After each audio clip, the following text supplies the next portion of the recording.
पिछले वीडियो में हम लोगों ने समास के बारे में जाना है, जो एक ग्रामर का या व्याकरण का महत्वपूर्ण भाग है, जो शब्द रचना के अंतर्गत में आता है।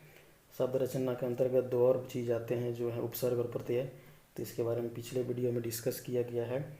और ये समास विग्रह आप लोग समझ गए होंगे कि समासिक शब्द पद, जैसे कि देशभक्ति, उसको विग्रह करने पर देश प्लस भक्ति में विग्रह करते हैं, जिसमें पहला पद को पूर्व पद और दूसरा पद को उत्तर पद कहते हैं। और समास के कितने भेद होते हैं ये भी हम लोग जान गए हैं, और तत्पुरुष समास के कितने उपभेद होते हैं ये भी जान गए हैं। तो समास के 6 भेद होते हैं और तत्पुरुष समास के 6 उपभेद होते हैं।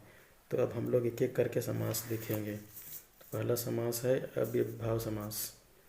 तो जैसे कि देखेंगे, डेफिनेशन इसका है, जे समास पद में पहिल पद प्रधान होवेला और समस्त पद अव्यय होवेला। मतलब कि जो समासिक पद में पहला पद प्रधान होगा और उसका समस्त पद अव्यय होगा। तो अव्यय के बारे में आप लोग जानते ही हैं। आप लोग अगर नहीं पढ़े हैं तो अगले वीडियो में बताया जाएगा कि जो अव्यय एक अभिकारी शब्द होता है, जिसमें लिंग, वचन, काल और कारक के अनुसार उनका रूप नहीं बदलता है। जैसे एग्जाम्पल के लिए आप लोग हीने हुने, जैसे हीने हुने देखिएगा, तो इसमें लिंग, वचन, काल और कारक के अनुसार इसका रूप परिवर्तन नहीं होता है। तो ये अव्यय के चैप्टर में डिटेल में डिस्कस करूँगा दोस्तों। अभी हम लोग देखेंगे अव्ययीभाव समास। तो इसमें पहला पद होगा प्रधान और समस्त पद अव्यय होगा। मतलब अव्यय कहने का मतलब लिंग, वचन, काल और कारक का प्रभाव उस पर नहीं पड़ेगा। जैसे एग्जाम्पल के तौर पर हम लोग देखेंगे आजीवन, अगर इसका हम लोग देखेंगे तो होगा जीवन भर। और जैसे निडर का मतलब है डर कर बिना। जैसे हर अठवारी देखेंगे, इसका मतलब होता है सप्ताह। तो हम लोग ये आजीवन है, इसका समास विग्रह करके होगा जीवन भर। और निडर का समास विग्रह करेंगे तो होगा डर कर बिना।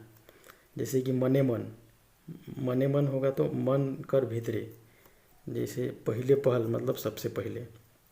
तो ये अव्ययीभाव समास का एग्जाम्पल है, जिसमें कि पहला पद प्रधान है।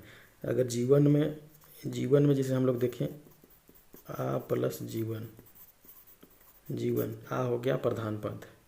उसी तरह से निडर है, इसका हो जाएगा नी जोड़ डर कहने से क्या होगा कि डर लग रहा है, लेकिन उससे नी डर लग जोड़ने से हो जाएगा डर कर बिना। तो यहाँ नी हो गया आपका प्रधान पद और डर हो गया उत्तर पद। इसी को आप लोग बोलते हैं पूर्व पद और उत्तर पद, जो पिछले वीडियो में बताया गया है। तो एग्जाम्पल अभी 3-4 ही बता रहा हूँ दोस्तों। इसका एग्जाम्पल से ही क्वेश्चन में आप लोग कन्फ्यूज होइएगा। तो ये 4 एग्जाम्पल समझ लीजिए और इसका डेफिनेशन समझ लीजिए, इससे आप लोगों के बहुत क्वेश्चन बन जाएंगे। अच्छा, अब हम लोग आगे देखते हैं तत्पुरुष समास। तत्पुरुष समास का डेफिनेशन देखते हैं। जब समास कर दूसरा पद प्रधान होवेला और समासिक रूप देख में परसर कर लोप हो जाएला, वो तत्पुरुष समास होवेला। जैसे हम लोग देख रहे थे कि पहला पद प्रधान हो रहा था, इसमें दूसरा पद प्रधान होगा और इसमें समासिक रूप देख में परसर कर लोप हो जाएगा। मतलब कि परसर्ग इसमें लोप हो जाएगा। कैसे होगा तो इसके आप लोग आगे देखिए। जैसे तत्पुरुष समास के 6 भेद होते हैं। तो पहला है कर्म तत्पुरुष। अब कर्म तत्पुरुष क्या है, तो ये जैसे कि आप लोग कारक पढ़े होंगे, कर्ता कारक, कर्म कारक, करण कारक। तो ये कारक से ही ये तत्पुरुष समास के उपभेद बने हैं। जैसे कि कर्म कारक से कर्म तत्पुरुष।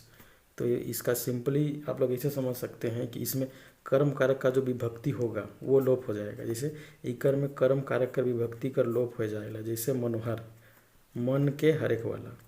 मनोहर में जो है के है, जो विभक्ति छुपा हुआ है, मनोहर में के विभक्ति छुपा हुआ है। जैसे इसका हम समास विग्रह करते हैं तो क्या बोलता है, मन के हरेक वाला। तो क्या है, के है कर्म तत्पुरुष का विभक्ति। उसी तरह से वंशधर में वंश के धारण करे वाला, यहाँ के है कर्म तत्पुरुष का परसर्ग, जो कि वंशधर में लोप हो गया है। इसी तरह से देखिए, चलो हम लोग अगला देखते हैं समास। अगला समास हम लोग देखेंगे करण तत्पुरुष। करण तत्पुरुष में करण कारक का विभक्ति कर लोप हो जाएगा। जैसे करण कारक आप लोग जानते होंगे, जिसका विभक्ति चिन्ह होता है से। तो इसमें उदाहरण के तौर पे देखेंगे तो हो जाएगा स्वचरित, मतलब खुद से चरित, खुद। तो स्वचरित में से विभक्ति का लोप हुआ है। और धन रहित मतलब धन से रहित, मतलब धन रहित में से विभक्ति का लोप हुआ है। अगर समास विग्रह आप लोग कीजिएगा तो हो जाएगा धन से रहित। उसी तरह से हम लोग देखेंगे संप्रदान तत्पुरुष, इसमें संप्रदान कारक का जो विभक्ति होता है वो लोप हो जाएगा। जैसे नागपुरी में संप्रदान कारक का विभक्ति होता है लागिन, तो देशभक्ति हो जाएगा देश लागिन भक्ति, देशभक्ति का मतलब। विद्यालय, इसमें विद्यालय देवेक लागिन घर, मतलब इसमें भी लागिन जो विभक्ति है वो छुपा हुआ है। इसी तरह से हम लोग देखेंगे आपादान तत्पुरुष का है, तो आपादान कारक का विभक्ति का लोप हो जाएगा इसमें।